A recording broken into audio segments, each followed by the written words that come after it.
انسان ڈر بھی جاتا ہے کہ اگر میں حج پہ جاؤں تو کیا میں اولاد کی دعا نہ کروں، میں جاب کی دعا نہ کروں، میں کاروبار کی دعا نہ کروں، میں صحت کی دعا نہ کروں، میں اپنے والدین کی عافیت کے لیے دعا نہ کروں، گھر میں کوئی کانفلکٹ ہو رہا ہے، کوئی ڈرامہ ہو رہا ہے، کوئی مسئلہ چڑھ گیا ہے، اس کے بارے میں دعا نہ کروں کہ اللہ وہ حل کر دے۔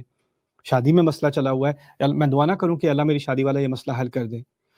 تو پھر اس کے بعد اللہ نے اس بات کو بیلنس طریقے سے ہمیں سکھایا کہ ہمیں وہ دعا کیسے کرنی چاہیے، اور اس دعا کا اور اس دعا میں فرق کیا ہے۔ اصل میں اس کا مقصد، اس کے مقاصد میں سے یہ ہے کہ پہلے سمجھ لو غلط دعا کون سی ہے، اور پھر سمجھو کہ صحیح دعا کون سی ہے۔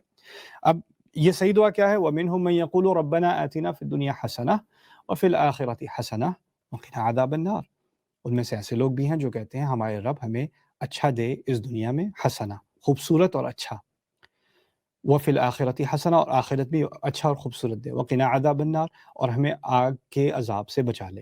یہ تین حصے ہیں اس کے، دنیا میں اچھا دے ہمارے رب، آخرت میں اچھا دے ہمارے رب، اور آگ کے عذاب سے بچا لے۔